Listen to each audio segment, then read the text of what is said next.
Well, hey friends, Mike here in the garden, July the 9th. And it's going to be a hot one. We've got a couple cool things that we're going to do. I'm just going to do a quick garden tour. We're coming to the end of what we call here, I guess in the South, the rest period. Typically it's August. The whole month of August, everything just rests because it's just so hot. This year it's now. We just had a rough one, but no, there's some good news in the garden as well too, as you know, things are coming to an end. But I'm going to show you around too. We're going to be harvesting some herbs. Rochelle's going to do a quick video on how to preserve the herbs without a pesto. It's a really clean, fresh way to preserve your herbs, so you can use them in the winter. Let's walk around the garden.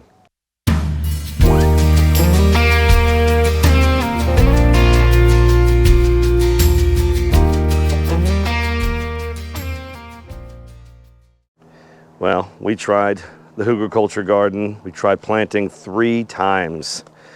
Just too darn hot, even with the shade cover. Yeah, today and tomorrow. Today's 106. Tomorrow, Sunday, will be 107. Monday, 107, maybe 108. You can't do nothing about that. Potatoes, man, I tell you what, if we did something good this year, I think we're gonna have a good potato harvest. I'm gonna lay out a tarp here, probably, well, I don't know. We've got fingerlings in this one. We've got Yukons in this one. We've got the Japanese purple ones. I'm so excited these actually worked out. I only had 1 slip and it just started to multiply in there. And then we have your standard sweet potatoes, but these, I'm gonna keep these going until they flower and they start to wither.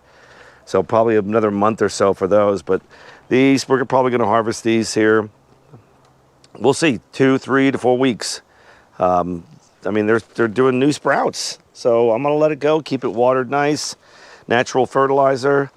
So we'll kind of keep an eye on that. Goju berries are doing amazing. I can't wait to get these in the ground, probably October.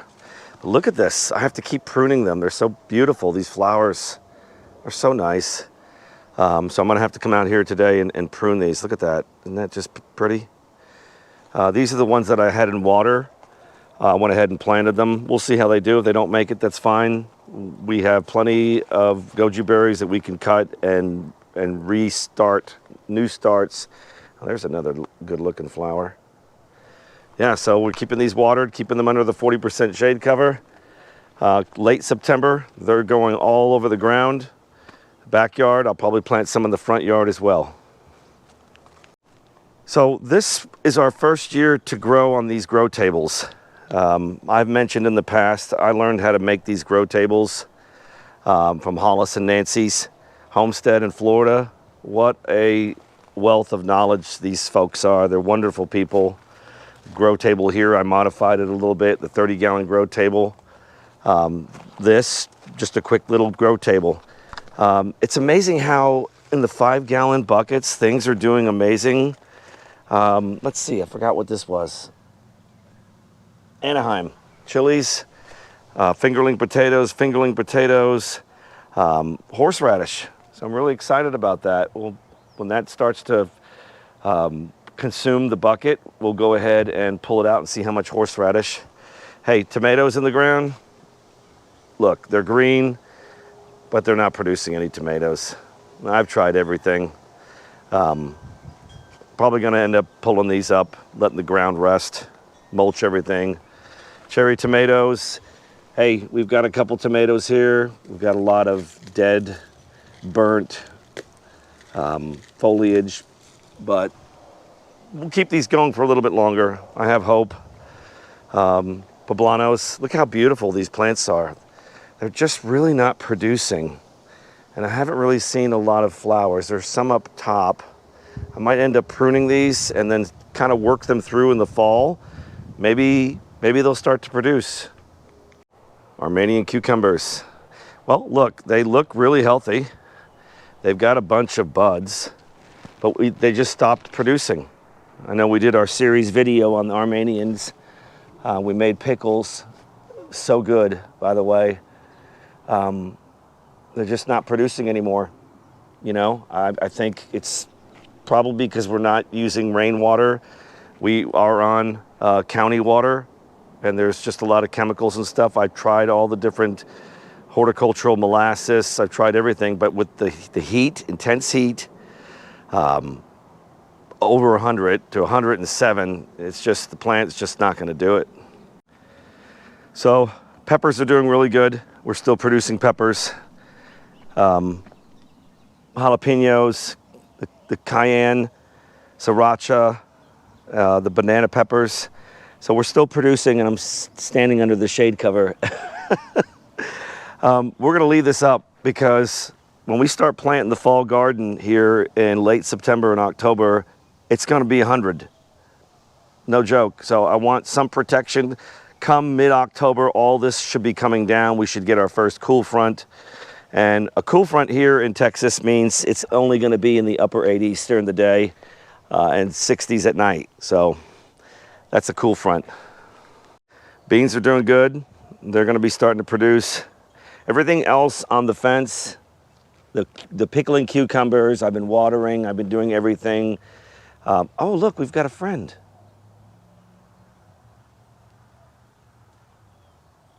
I like to see those little critters.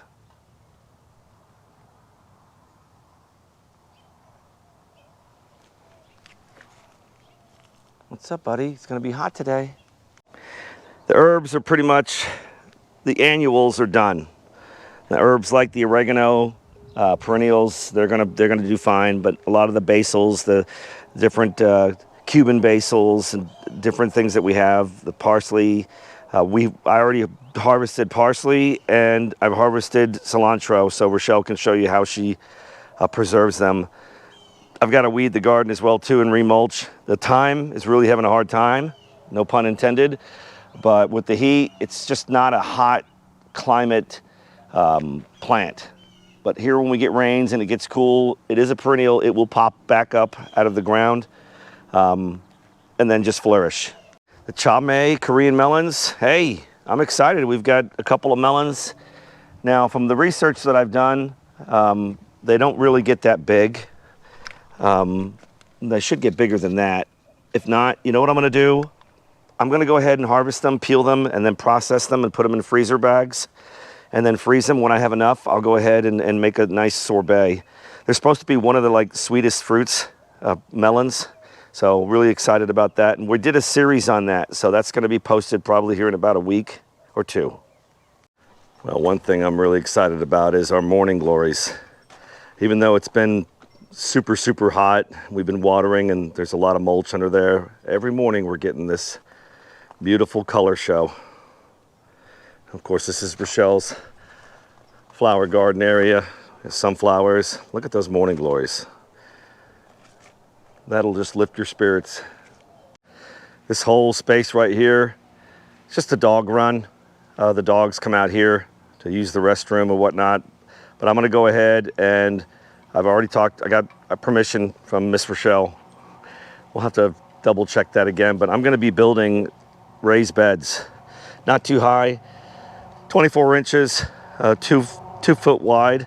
And this whole area is just gonna be a raised bed, and it's gonna be permaculture. Blackberries, blueberries, goju berries, and that's what we're gonna do with this area right here. We've got dotted around, there's blackberries over here. We're gonna plant some goju berries. You know, this back area right here we need to clean up, but all I'm doing is mowing and watering grass, and I don't wanna do that anymore. So we're gonna go ahead and that's gonna be our next project. So we'll keep you guys posted, and we'll do a series video on how we build that and how we plant, and we'll see how it works out. But I'm gonna go ahead and harvest some basil for Rochelle because she's got her project that she's gonna be doing, and that'll be coming up next. This is a big, beautiful, healthy plant right here. But we're gonna take a lot. We're gonna go down 50%. Now Rochelle has a cool method of preserving without doing pesto. However, we're still gonna do pestos and do like we did in that video in the past where we put them in Ziplocs, little booklets, and freeze them. But if I don't harvest this now, it ain't gonna make it. It's gonna be so hot.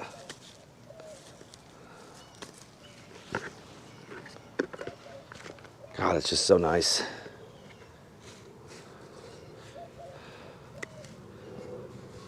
So fresh. You know, we're going to have 2 seasons on this as well too. So here, September, probably late September, I'm going to go ahead and replant seeds, and we'll have basil. Let's take it in the kitchen. Hey everyone, bringing you back in the kitchen today to kind of continue with giving you some ideas on things that you can do with your herbs, particularly here in Central Texas, where we are in a major drought, and unfortunately we're seeing, no matter how much we try to care for it, we are seeing a lot of our plumage and so on like that kind of die off from the garden. So we want to do what we can to preserve as much fresh stuff as we can. So I'm going to do kind of a new method on, well, my method on how to preserve something a little more fresh. So our herbs oftentimes can go in oils, which is really a recommended way of doing it. Definitely a good way of doing it. However, I have also come up with a way to do the handy dandy ice cube tray stuff and freeze them. So the first mix I've got here, I had Mike kind of dice me up what I call an Italian mix. And what's really great about this is I'll put these in the ice cube trays, add a little bit of water, I'll kind of show you all those steps, and then I pop them in the freezer. And then if I want to make a spaghetti sauce one night, and you know, we've got lots of the canned tomato sauce that we do and so on like that, but then all I have to do is kind of plop 1 or 2 of these ice cubes with the Italian mix already in it, and of course, you know, add garlic, onions, whatever else it is you prefer in your sauces, and it's kind of ready to go, and I don't have to run to the store and get fresh stuff and so on like that. So it's a great way to use it. So I'll kind of start here with oh, and what's in the Italian mix that you did for me? Parsley, basil, and rosemary. Okay, if you could smell it, smell-o-vision. Hey, I'll bring down the camera. Okay. You can see. You know, we make a lot of pesto. You guys have seen the videos in the past, but sometimes you don't want oil. You know, Rochelle and I, we might just say after work, hey, why don't we just toss up a quick little pasta with some lemon and capers, and we can pull one of these little ice cubes out of a Ziploc bag and pop it in the pasta, and boom, you've got some fresh herbage. Yeah. It's pretty cool. And I do my best to kind of make them as equitable as possible, and you know, just kind of keep mixing, because you know, you don't want one that's just only oregano. You want to try and get as much of the mix in as you can. But. Right. Now, we have done this several times in the past. A lot of people will ask, well, if you're going to freeze it, is it going to blacken? If it's surrounded and in water, it will not. Or at least not as much. Not as much. What you're going to retain, though, even if it does darken a little bit, you're going to retain the flavor, is what's Absolutely. important. The freshness. You know, drying herbs is fine too, but you know, there's nothing better than having that fresh herb, whether it's in a pesto or in this form of storage. Okay, so I've got my Italian mix ready to go, and I wanted to just kind of say, don't worry about the fact that I haven't filled the tray, because in fact I'm going to show you how we can kind of split the trays, and you'll know kind of what you have. But first, I also wanted to kind of jump to this. So this is the way that Mike and I preserve the stuff that we keep in the fridge, the stuff that we want to have on hand and truly, kind of be able to dice up. Wrap your stuff in paper towels, as simple as that sounds, and then place in Ziplocs. Believe it or not, it actually kind of keeps it really fresh for weeks on end. Now, of course, you may have to, if you notice some moisture creeping in and things like that, you may want to go and refresh in the paper towels and so on like that. But we've actually found this really, really helpful in kind of keeping herbs long term. We do the same for carrots, celery. Don't put your onions in the fridge. Keep them out in dry storage. Now, of course, if you slice them and so on like that, again, it can always be a good thing to make sure that you've used some, handy wrap on them or something like that. What about lettuce that we harvest? Oh, lettuce! I forgot about lettuce. We had done it. How long have we had fresh lettuce in the fridge? 3, Weeks 4 on end. week, 5 weeks.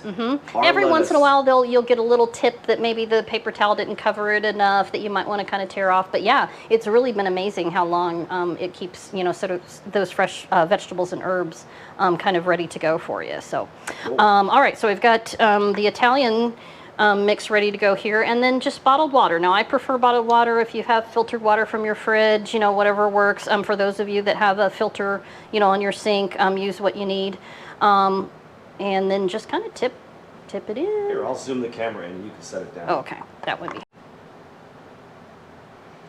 Actually craving a pasta. And keep in mind, even though this is water, you know, even if you're saving something like this to put like in a pasta sauce, you always need to water down the pasta sauce a little bit. So the idea that the water, you know, in the ice mixture here is going to melt, that's not a big deal. No, not cooking wise. And of course, you can also, you know, keep in mind, you know, think about the size of the ice cube trays that you use. I know, like, some of those really nice big square ones. Again, that'll help you to determine, you know, kind of the amount of herbs that you put in. Okay, so next I'm doing parsley, and I'm just gonna go ahead and put the parsley in with the rest of the Italian ones that I've done. And then I'll kind of show you how we can kind of label that so you don't mix up what you've got. We also have cilantro that we're going to do, but I didn't want to put cilantro in next to, you know, the Italian stuff. I mean, just in case for any reason. See, like what I just did, something dropped over. But it doesn't matter because there's parsley in there anyway. Yeah, so. Now we didn't chop up the parsley very We fine. didn't do it fine this time. Because we want that In fact, you know what? I'm just going to use my hands. unctuous. I promise I big- wash my hands. Yes. You're all getting closer. Okay, and I'm packing these in a little bit tighter because, again, we didn't dice these up as fine. You know, parsley can be good frozen, and then kind of go in, you know, like a pasta salad that you're doing, or rice tabbouleh, you know, different things like that. So I'm going to try and pack these in just a little bit tighter because you can see there's a lot of air in there since we didn't dice them up. Would you ever throw these maybe in a soup or a stew? Oh, a soup, yeah. Heck yeah. Yep. Okay. Okay. So I think I'm good to go there. And then, of course, next comes the water. Now you got a lot in there, pretty good. Hopefully so. Again, there's nothing that has to be perfect about this process. Whoops.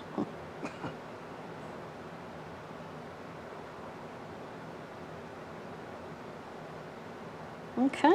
Okay, so next comes I prefer to use cling wrap, and I'll kind of show you a little why. Hopefully I got enough. Oops. Go ahead and do another one. Yep, I was going to say, let me do another. Cling wrap is cheap. Nothing scripted here. Not always good at estimating the amount that I need. And of course the cling wrap clings to itself. Okay, there. I got it good this time. So part of the reason I like to use the cling wrap is because, again, you can push it down onto the cube. Again, we want to limit as much as possible how much air might get in there. Okay, yeah, exactly. Kind of like, you know, the bread dough where you want to cover it up to, you know, prevent kind of like getting the skin and so on like that. And this, again, is just kind of keeping the air off, hopefully. Again, don't worry if it's not perfect. Just do the best that you can with it. Here, I'll get up close so they can see. Some of the other stuff like the press and seal and all that, it's just not as flexible. So that's why I continue to use the good old cling wrap sort of stuff. Okay, so I've got my 1, 2, 3, 4, 5, 6, 7, 8 Italians, 1, 2, 3, 4, 5, 6 parsley. And this is where, I mean, just using the basics. I tend to Scotch tape it, and then I will do For the label. Parsley, and then Italian. I probably could have done this before I put it on there, but you guys get the idea. Okay, cilantro time. Yeah, cilantro needs to be separate. Well, in our kitchen it does. Yes. I have to be honest, I'm not much of a cilantro fan. But I'll tell you what, this application can be used in a lot of things. Tex-Mex cuisine, Asian stir fries, pho soups. Man, you could drop a couple of those in a pho broth and just lighten it up. And again, this one, much like you know, kind of the parsley, I didn't have Mike, you know, cut this up as fine, and so on like that. And again, with cilantro, you're sometimes going to get a little bit of the browning and things like that. Don't stress about it too much. I mean, you can always pick out, you know, the parts that maybe you feel like don't look as aesthetically pleasing, but you're at least going to get the fresh taste with it. I can always cut more if you want to fill the whole tray with cilantro. Yeah, I don't know. I may have you do that. Let's see how far I can push this. You can try doing the basil. Just throw some leaves of basil in there. Yeah, because you see the beautiful basil we got from the garden. Yeah, we had a good harvest for it being 106 degrees today. I don't think we're going to have any more basil after today. Well, I don't know. A lot of the basil is still under the shade cover, a 50% shade cover that we installed. Okay. Okay. So next these will go into the freezer. Once they're frozen, also kind of think about, you know, you don't necessarily, unless it's convenient for you, you don't necessarily have to keep them in the ice cube trays. You can, one of the things that Mike and I will do is that once these are, you know, really frozen, ready to go, sometimes we'll just pull out a Ziploc and then pour them into their own Ziploc. And then that way we can continue to cycle some of the herbs or anything else that we might want to freeze in the trays. Yeah, you can get these at one of the dollar stores really cheap. Yeah, Walmart. Yeah. So, yeah. Awesome. Thank you, Miss Rochelle. Yes, something new. It's always me on the camera. Hey guys, thanks for watching. It's hot, okay? So we're not going to be filming as much for the next few weeks. Maybe one every week or so. Maybe we'll take a day trip. Maybe. Yeah. So thanks, guys. Just something fun. We're going to make it. It's going to be 106 for the next three days, and then it's going to cool down to 100. So, hey, look at the brighter things. Hey, thanks, guys. Like, subscribe, and share with your friends, and we'll see you on the next run.